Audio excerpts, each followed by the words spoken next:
Hello, and welcome to another virtual author chat at the Boys and Pen Bookstore. I'm John Charles. I'm especially delighted today because we have not one and not two, but three distinguished authors joining us to talk about Brian Andrews and Jeffrey Wilson's new book, Dark Intercept. Our authors include Julia Spencer Fleming, but before we begin our chat, I do want to stop for a moment and give a brief commercial message for Dark Intercept. We do have copies at the Poison Pen. We would be more than happy to send one out to you or hold one at the store. If after hearing the chat today you find yourself intrigued, just give us a call or go online and we would be happy to hold a copy or copies for you. And now, without further ado, I would like to introduce Julia Spencer Fleming, Brian Andrews, and Jeffrey Wilson. Thank you. And I'm going to do one other real quick commercial for you as well. We actually have kind of a special thing going on right now. If people order books through any brick and mortar store, including Poison Pen, maybe even especially Poison Pen, one of our favorites, and they send us through our website an email showing that they purchased the book, we will send them, the first 125 people that do that, we will send them a signed book plate for the book, as well as a unit patch from our Shepherd's unit within the Shepherd's universe. So another good reason to order your book through the Poison Pen. That's great. Thank you. That is extremely cool. That is a neat idea. Now I'm instantly thinking, what kind of merch can I do for Miller's Kill? It'd be like a police officer's patch or something like that. So I wanted to open this with saying that as I'm halfway through the book, so we're not going to say anything that's going to spoil it for me and our readers, our listeners, but I'm just loving it. But as I'm going through this, I'm thinking the elevator pitch for Dark Intercept should be Jack Reacher meets the Da Vinci Code meets The Exorcist, because it's just this wonderful combination of straight up kind of a tough guy action mystery thriller, plus we're getting these hints of this secret society that is running kind of a parallel security that nobody else knows about, plus these supernatural events that start out right at the beginning with a very mysterious bang, and you're getting sucked in and thinking, what are we dealing with? So it's different. It's really different in the way that when I first read Charlaine Harris's Sookie Stackhouse series, was Southern fiction, mystery, vampire romance. It was like a mix that nobody had ever thought of before. And I feel like what I'm reading with Dark Intercept is a mix that nobody ever thought of before. So tell me the genesis of this, guys. Well, first of all, that's very, very kind of you to say. I like that description. The idea of cross genre has been sort of buzzing for, I don't know, probably a decade now, right? Really taking on 5 or 6 years ago. And so we might look like we're geniuses to jump onto that, but we never really thought of it as a cross genre book. We've been writing military thrillers, action thrillers, covert ops for a number of years. You've got 15 or 17, however many books we have now.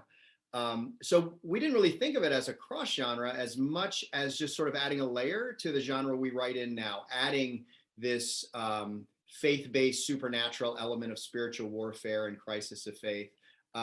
So it didn't really feel as much cross genre to us as just sort of adding a layer to the Andrews and Wilson brand of the things we've been doing. Brian, is that fair, do you think? I like the adding a layer, metaphor. We talk about that a lot. In our other series, we talk about this idea that the intelligence community and covert operations is sort of like an onion.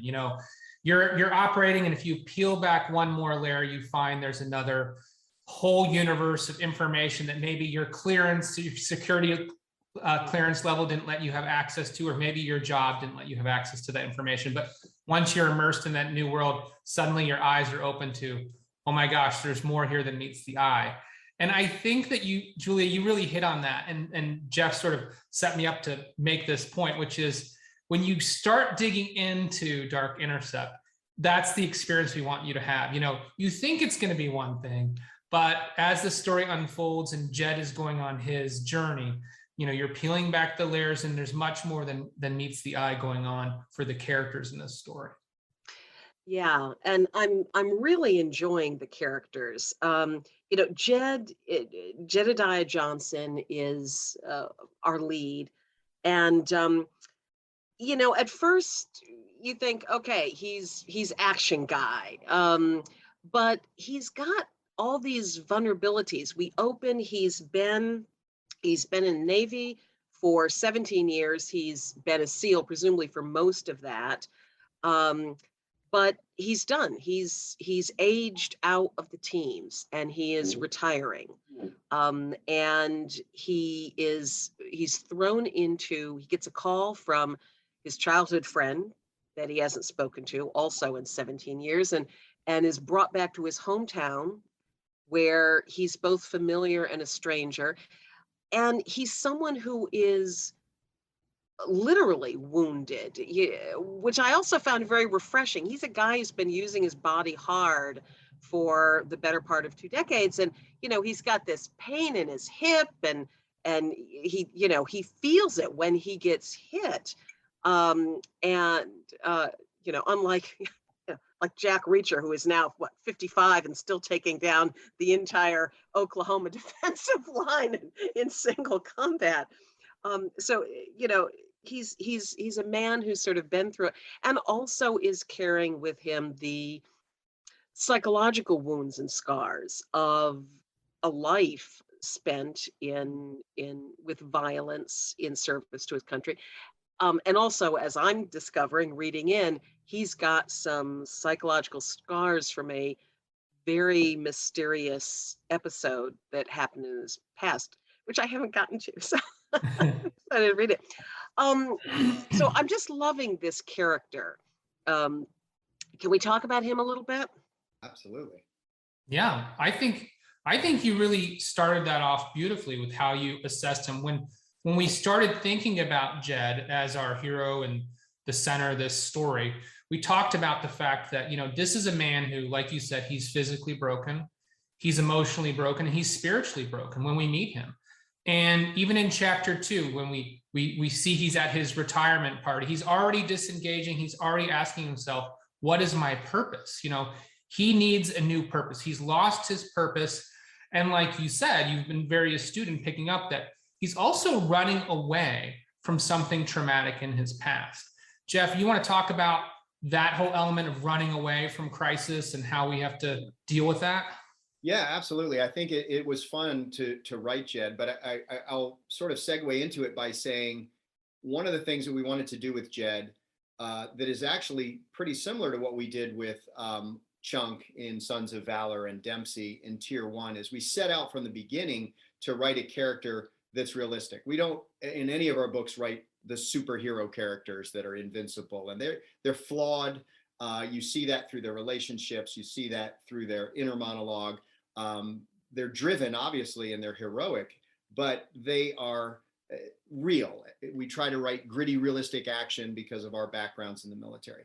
In Jed, it was more of a challenge because we wanted to write something realistic that added that faith element. And so when you think about people that have served, we've been 20 years at war now. I've been in Iraq and Afghanistan, and you know, we're military people, and we have seen the toll that takes on people. And we write about that in our other books, but what we wanted to do here was address that faith-based aspect, the crisis of faith that can happen when you are confronted with true evil. You asked earlier, what was sort of the genesis of this? And I didn't really give you a good answer. The good answer is, you know, Brian is my best friend. So in addition to working together and writing together, we spent a lot of time chatting and having a glass of wine and that sort of thing. And we were having a social conversation about war and the things that I've seen and done. And he posed this question. He said, Jeff, have you ever felt like you were in the presence of pure evil? Like not a bad guy, not a bad person, but something bigger than that, something more than that. And I told him I felt that I had, indeed, overseas. And from that, which was not a brainstorming session about writing a book, from that sort of grew this idea of building a character who had that crisis rather than the tragic backstory of a classic thriller. His crisis is, you don't think of a Navy SEAL as running away from anything, right? But he's Right. built his whole life. He became a SEAL running away. He became a SEAL running from having confronted evil and in his mind failed that test. And so his entire life has changed and gone in a different direction. And that was an important element for us in this story because we want to develop his character as someone that people who have experienced crisis can relate to. And it's not unique to wartime. There's a lot of wartime veterans who relate to Jed, but anybody that has suffered loss, anybody that has had that moment in their life where they said, what is God up to? Like, what's going on here? I don't understand. Can there be a God that would let this happen, right? Those questions that creep into the normal human existence. And we wanted to flesh that out through this character of Jed, and we wanted to do it in a big way. And so that's why we built it sort of that way. But he's complicated. I love that. Well, he is complicated, and that is something I think that happens to everyone. Since we've been talking, around and mentioning faith, we should tackle that head on. And what I want to tell people watching this is not a preachy book. It's not, I think one of you described being worried that people would think it was going to be, the Amish lady on the front cover looking yearningly into the, what this is, it reminds me of the way that I try and write about faith in my series, which has an Episcopal priest at the heart of it, which is it's about people for whom faith is a part of their lives. For some people, it is bedrock foundational. For some people, like Jed's friend David, who is important to this, his daughter has been kidnapped, which kicks off the action in this. Someone who, sort of ignored faith when he was young and then has come to it very fully as an adult. He's studying to be a Methodist minister. And then somebody like Jed, for whom faith is a real question. He struggles with it. He wonders, which is very realistic. I find it, as a practicing Christian, I find it really annoying to read books where everybody is just like, yes, and Jesus solves all my problems. It's like, Jesus does not solve all my problems. He is there for me to put, now I'm going to start getting religious with that, but to put my faith in and to give him my heart. But there are still problems here in this world that we have to deal with. And faith is meant to help us with that. And that's what we see in this book. So, I can say, I also like the fact that there's a variety of religious expression. We've met Catholic priests, we've got our young Methodists, we've got other people who seem to be from other faith traditions. I find that very cool because that is also realistic. We live in a world where a lot of different expressions of our religious practices happen, but underneath it is this faith running through our lives, which is something that happens for so many people. I love to see it reflected here. Well, thank you. And I think it brings up an interesting point about our approach to this book and sort of what's going on in, if you want to label it faith-based fiction or Christian fiction or whatever. I should say, we've been writing together for a long time, and we write some pretty, butt-kicking action thrillers, right? There's a little bit of language, there's a lot of violence. And we didn't look to shift into a different genre, if you will. We didn't set out, and here's the best way to say it, I guess. We don't view this as a faith-based book. We view this as an action thriller with a faith-based element, because in all of our books, we try to write about the human experience.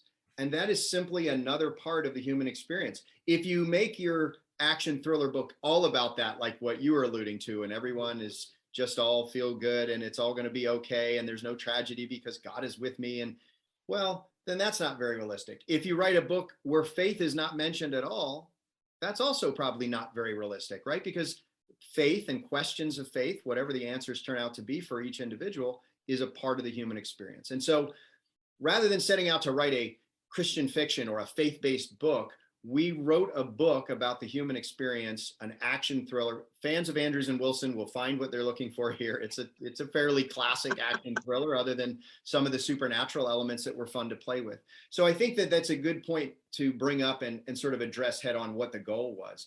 We have faith elements that I hope people will take out of the book and start a conversation, have discussion about, think about, but that's not the purpose of the book. The purpose of the book is to entertain. It's a thriller, and putting that thread in it to us just made it more realistic rather than less. And by the way, just one last thing, God bless Tyndale House for supporting that, for embracing that. From the very first conversation, we made it clear that we write gritty, realistic thrillers. There's going to be violence. There's going to be some bad things. There's going to be some things that scare you. And they were all in and very supportive. Karen Watson and her team over there, fantastic believers in this project. So it is a little different from Tyndale House though, right? Yeah, I mean, I felt like that, you know, it was, if I hadn't known they were your publisher, I, you know, would have guessed any one of the big five, because it really does feel exactly like gritty action theater, you know, thriller with people, with characters who have faith, you know, and or not, and they're struggling with it. So we mentioned the action, and I want to ask about that because, and I'm going to put my actual like author hat on here.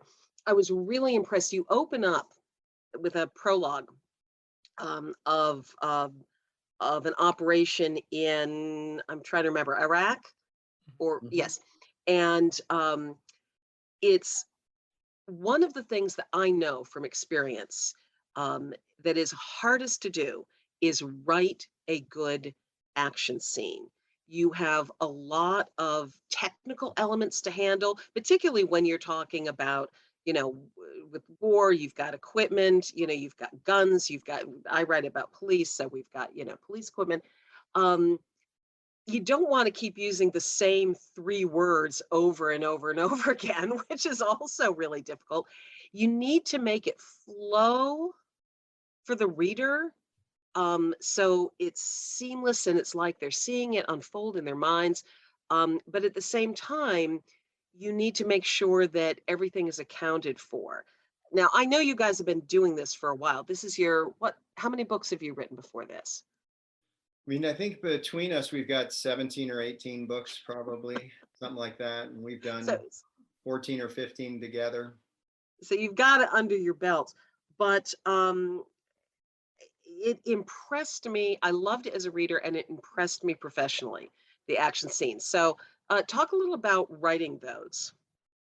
And I think our approach has always been, especially in the other series, is to use a metaphor, this tick on a hound approach.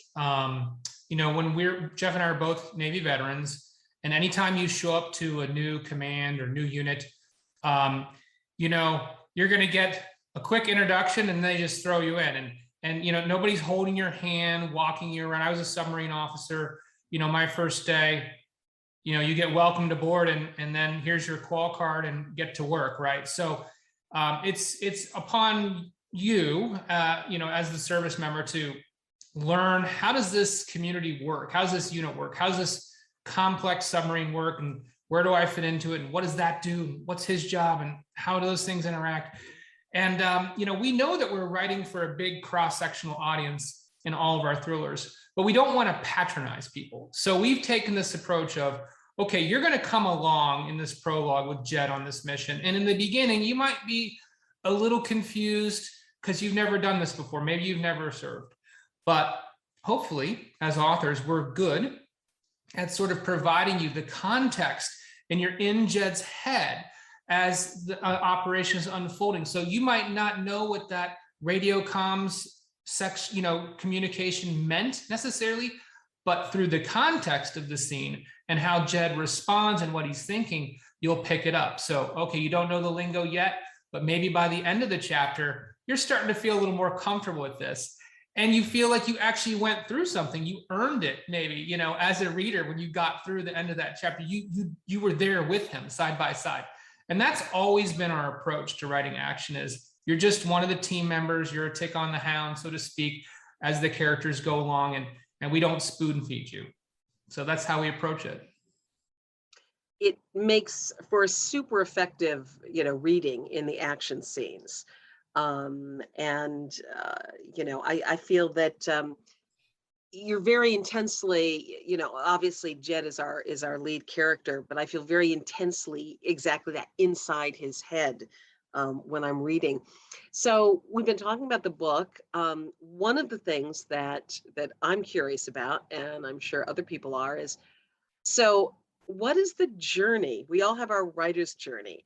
You guys are Navy. Um, where's the switch? Do you walk out of the, base gates on the last day? You say, "Hoo-yah, now I'm going to be a novelist." How does what are your journeys? How do you come to be novelist? It's funny because our journeys are very different. Mhm. It's polar opposites, I would say, in fact. So I am the one who has the attention deficit disorder. As you can tell from my bio, I've done a half a dozen or more different professions. And, I've been a pilot, and I've been in the military. I was a surgeon for a while, and all these different things. But for me, the thread through my entire life from the age of 10 was writing. I started creative writing when I was literally 10 years old. I published my first short story when I was about 14. And so in each phase of my life, I've always turned to writing, mostly for my own entertainment, sometimes for catharsis, sometimes just because, that story gets inside you. You can relate to this, Julie. It whispers to you in the middle of the night. You're either going to write it or it's going to haunt you. You have no choice. And so I've always been a storyteller, and I've always been a writer. And I didn't come to writing full-length fiction novels until later in life, but writing has always been a part of my life, and it's sort of the glue that brings all these other schizophrenic parts together for me and allows me to take those things and do it. Making the decision to become a full-time writer came later after I met Brian, and we can talk about that later. But in terms of the genesis, childhood for me, always been there. And then Brian, your story is like the complete opposite, right? Yeah, I never considered myself a writer. When I was in the Navy, Jeff and I always joke about the fact that in the Navy or the Army, Marine, any of the military services where you're, on the front lines, you have these long periods of inaction, and the enemy is boredom followed by moments of abject terror, right? So in these periods where you're not operational, or maybe you're in a stealthy type of operational posture where you're waiting for whatever the next big thing is. You got to pass the time, and people are people, and so one of the ways that we did that on a submarine is we would swap stories. We'd tell stories, and that's how you get to know each other. It's how other people get to know you, and also it's just for me, it sort of harkens back to this very, I don't know, archetypal idea of sitting around the campfire, this great human tradition of oral storytelling. And so I didn't really think of myself as a storyteller until, right when I was about to actually end my first tour. I remember one of the guys said, you're a really good storyteller. Have you ever thought about writing books? And I said, no, I haven't. He's like, well, you should give that a try. And so then that sort of bounced around in my head for many years. And I started dabbling, and it took me 8 years to finish my first book, because it was fits and starts. And it wasn't really until I started immersing myself in the community of writers at Thriller Fest, which is where I met Jeff. Once I got immersed in that community of writers and sort of felt part of that group and that momentum and that energy, I think that's when, okay, I can do this. This is what I want to do for the rest of my life. I should mention for folks watching this, Thriller Fest is an annual conference in July in New York City, run by International Thriller Writers, which is a terrific organization. I'm super supportive if you are interested in writing, if you're already published, if you're new to it. It's a very, very welcoming and helpful organization. And the conference also has lots and lots of educational aspects to it. So you guys meet. You've got one person who's been telling stories since he was 10, and another one who has been literally telling stories throughout that. How does work process go? And this fascinates me, as it does for most solo authors, because if you just write by yourself, it's very hard to imagine how it goes when you are writing with a partner. So what's your process like? And it was very hard for me to imagine, Julia. So to sort of go into that, we should start with, we had both been writing. I had, I think, 2 books out, and he had one out and another one coming. And by the time and that was when we met, we were debut authors at ITW's Thriller Fest. And then a year went by, and he had another book out. I had a 3rd book come out, but we were just friends. And it was Brian who posed the idea, with my background in submarines and your background in special warfare and working with the SEALs, wouldn't it be interesting if you didn't have necessarily an idea for the exact story, but we could collaborate, we could write something together. And like you, I was like, well, I mean, I don't see how does that work? Like, I type a word, you type a word, like, I don't understand how would that even, and of course I knew Preston and Child were doing it. And I think that was just around the time Kathy Coulter was doing it with JT Ellison. And so I knew that people did it, but I just couldn't imagine how it would work for us. And so really it was Brian who had the vision to do it. But once we started doing it, to me, there's no going back. Like, if you have the right partnership, which we do, we have a friendship, we have a shared business view, a shared creative view, and there's no ego involved. So for us, the process is actually pretty straightforward, but when you hear it, you think it's impossible, or at least everyone keeps telling us that, because we write simultaneously. So we start, like any good author, we start with a what if question, we build our premise, we come up with our idea, and then the most fun part for me, I think, is the brainstorming for a couple of weeks, where we're basically like 2 8-year-olds in the backyard, and we're just like, what if this? Oh no, what if this? What if this? But we sort of map it out, and then we divide it into 3 acts, like a lot of writers do, and we then take Act 1 and we say, where do we want to go with this? We write in multiple point of view, 3rd person, so it's a natural break for us to sort of split it up. So once we dive in, we've got some bullet ideas in a very rough outline of what each chapter is. And then Brian will be writing chapter 1, 2, 4, 9, 11, whatever. I'm writing the other chapters, and we're writing simultaneously. We communicate when we always have work in progress now, but we're always talking as many as 8 or 9 times a day, at least 3 or 4 times a day during that writing process, during our workday. And then every few chapters, we swap them. And I take his and I rewrite them. He takes mine and he rewrites mine. And then they go into this master folder of rough draft. So when you tell writers that, it seems like it would be impossible without a very detailed outline. But because we communicate so effectively and so constantly, because it's our full-time job now, we're able to do it. So did I leave anything out? That's basically what we do. No, I find that fascinating, because I do know other authors who do it by very detailed outline, but really you guys are kind of doing it by mind meld, aren't you? Because because if you're talking 8 or 9 times a day, that's as we write, you're writing forward and you're thinking, okay, what happens now? Well, maybe this will happen. And then sometimes you stop and you're like, okay, well, if he kicks down the door, he's going to find this. But if he, goes back to get help, he's going to find that, and you weigh that. So instead of talking to yourself like I do, you're just talking to each other.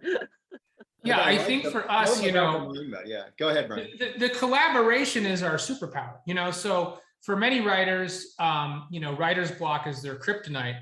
You get stuck, you waste time, you second guess yourself. And, we don't have that problem, because the minute that, you start to think, I'm kind of stuck, I don't know what to do here, I just pick up the phone and I call Jeff and say, I'm working on this chapter. We've usually already talked about the chapter, so he knew kind of what I was working on. Here's what I'm working on.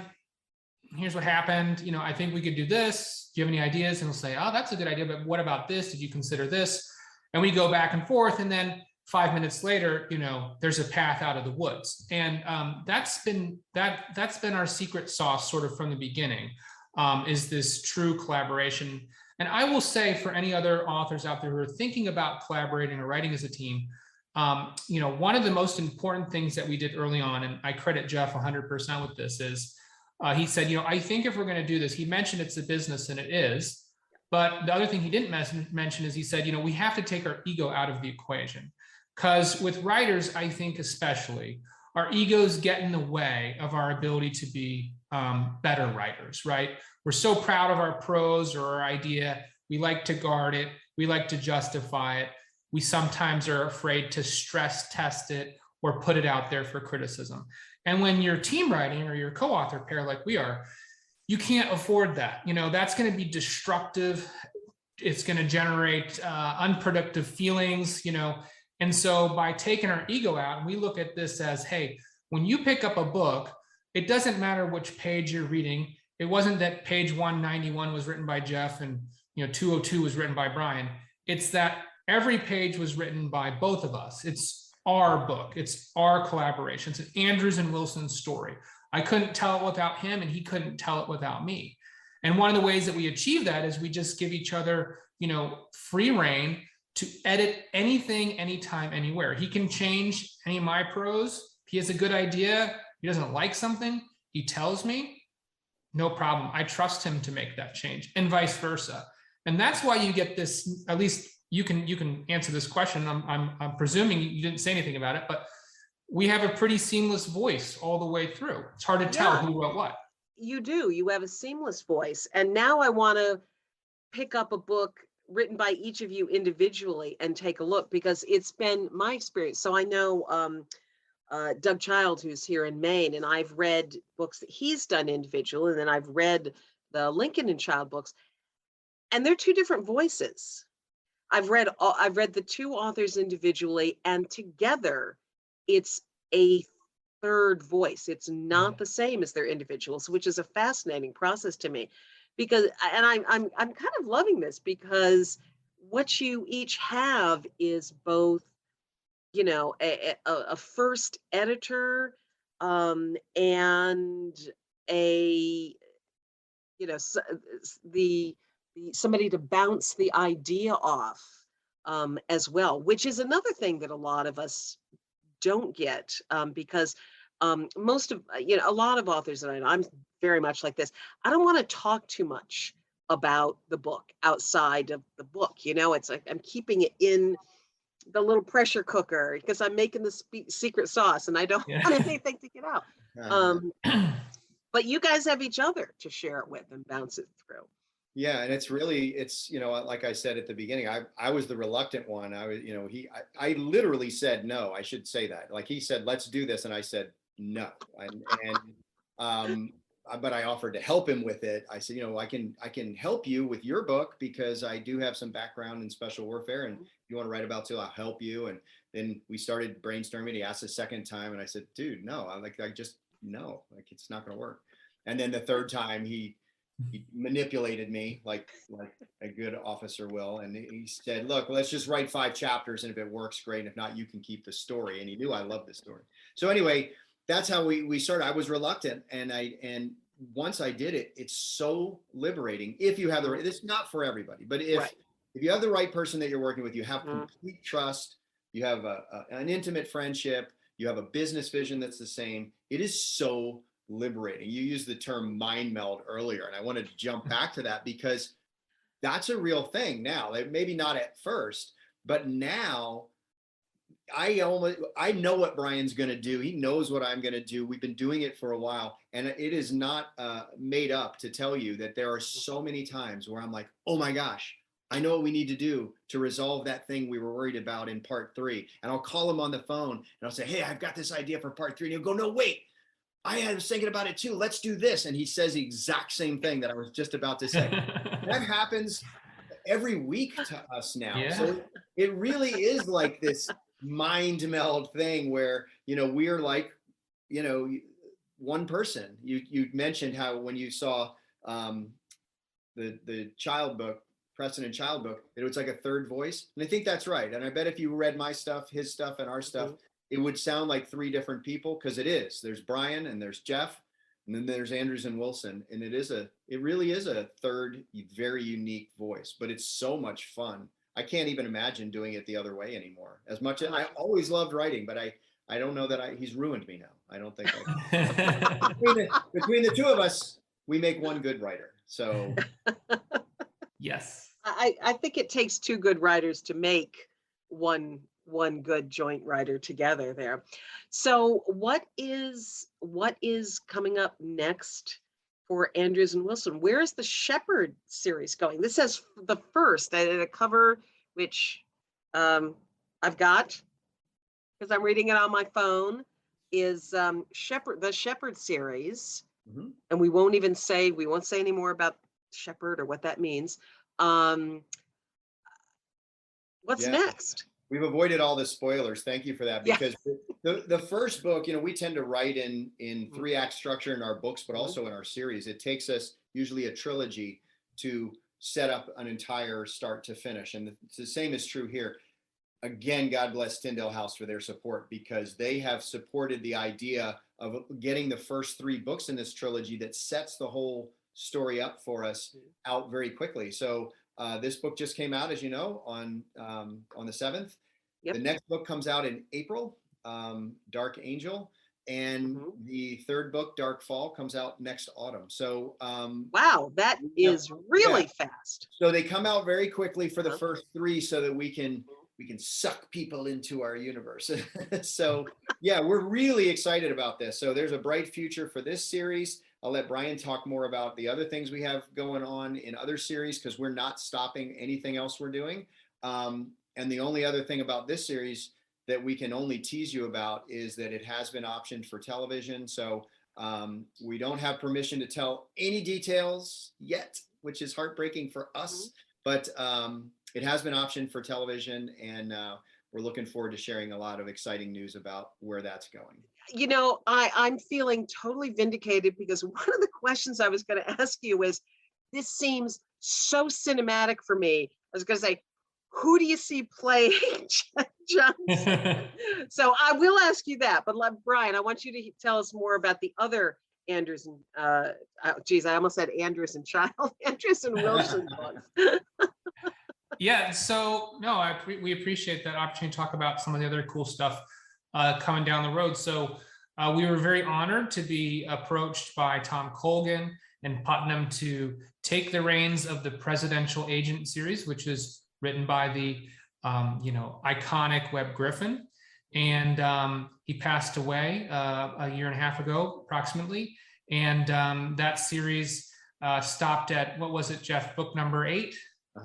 Yeah. And so book number 9, Rogue Asset, is with Andrews and Wilson at the helm. We're writing, we had the opportunity to write Charlie Castile, who's a military veteran character, but does a lot of covert operations stuff. The premise of the Presidential Agent series is that essentially there are some problems that only, so secret, so important, that only can be trusted to one man or a small group, and takes presidential authority to go after those problems. So that's what Charlie Castile does, and it's right in our wheelhouse.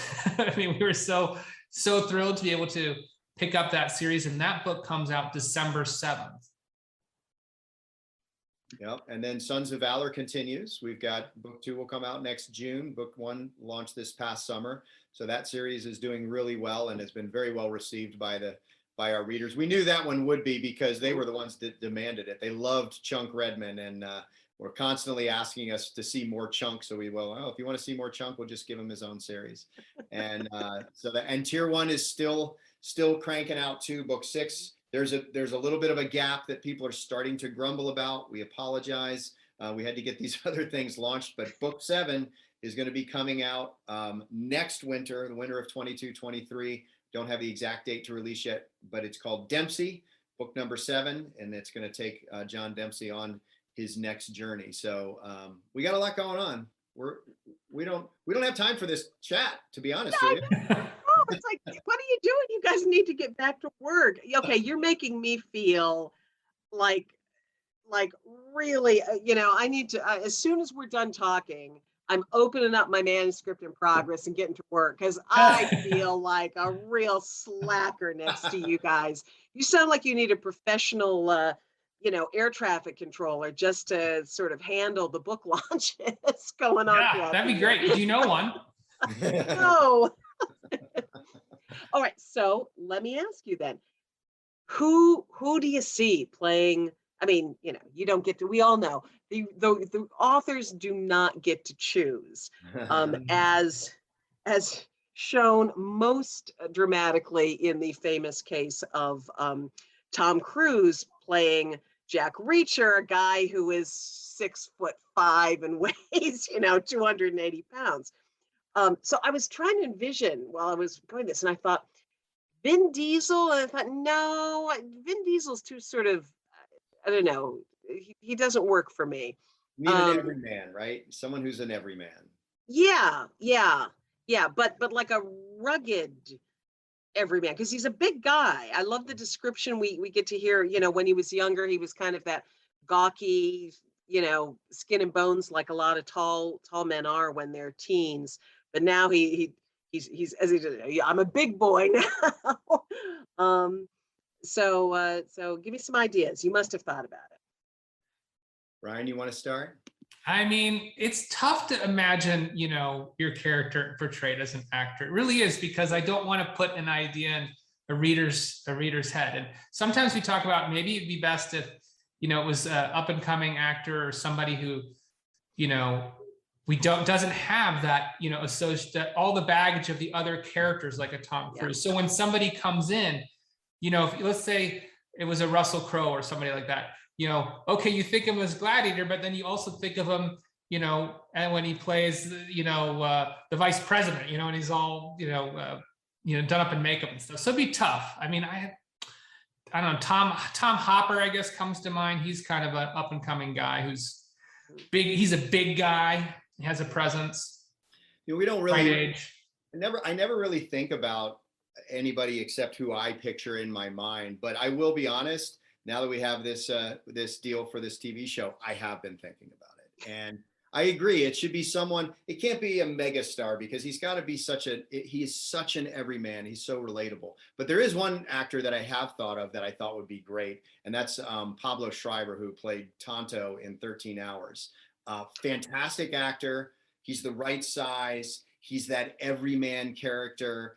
And I don't know if it's just because we were on Chris's show recently, and on Battle Line podcast, and we become friends with Chris. And so I don't know if that's what put it in my head, but just recently, I haven't even told Brian until just now, I have been picturing Pablo Schreiber as a perfect Jedediah Johnson. So I don't know, Pablo, if you listen to podcasts and you're out there, let us know. We'd love to have call your agent. Call your agent. Have your people call someone's people. We don't have people, but they're people. You're going to need people. You're going to need people after this. We need people. We need people now.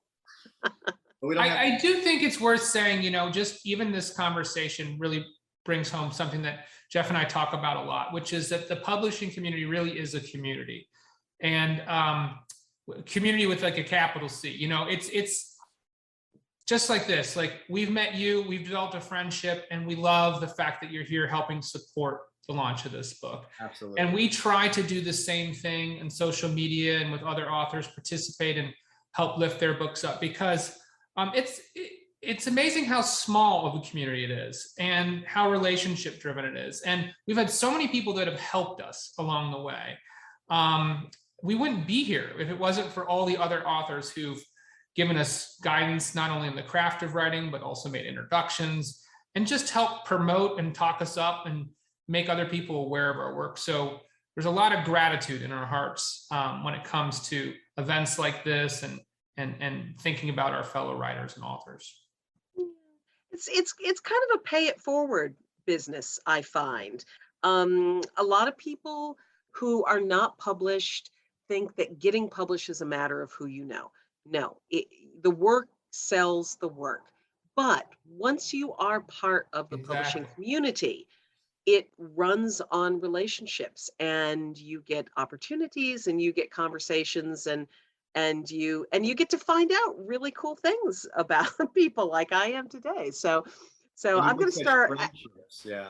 Yeah, and the friendships and stuff. I'm thinking I'm I'm going to start running over a list of my friends. Who could I co-write with?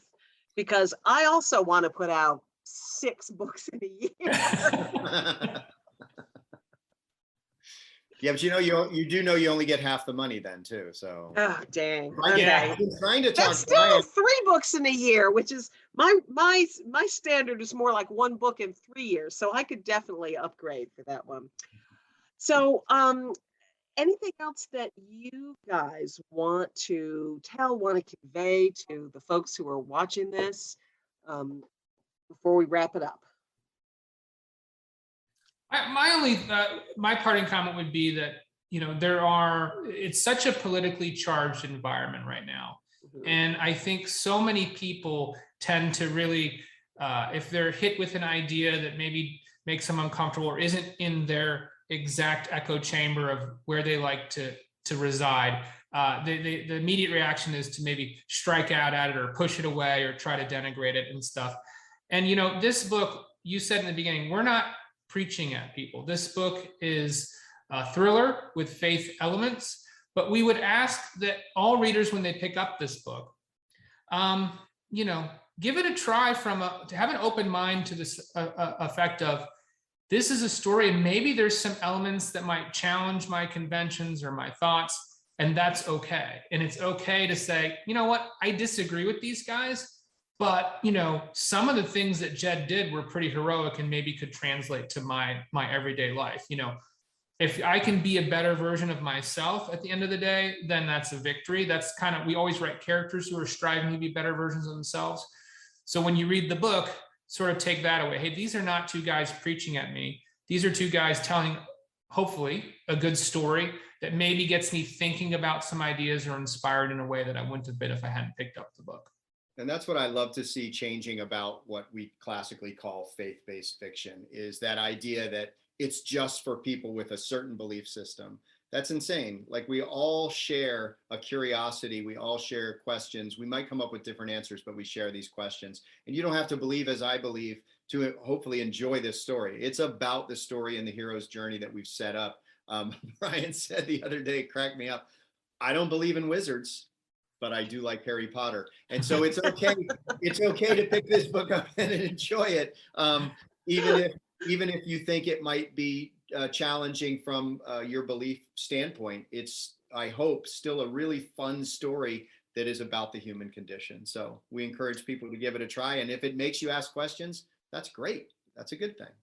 Well, it's making me ask questions, and I think everybody should pick it up and enjoy it, because it is a super read. One of you hold it up so we can all see the cover. Oh, nice.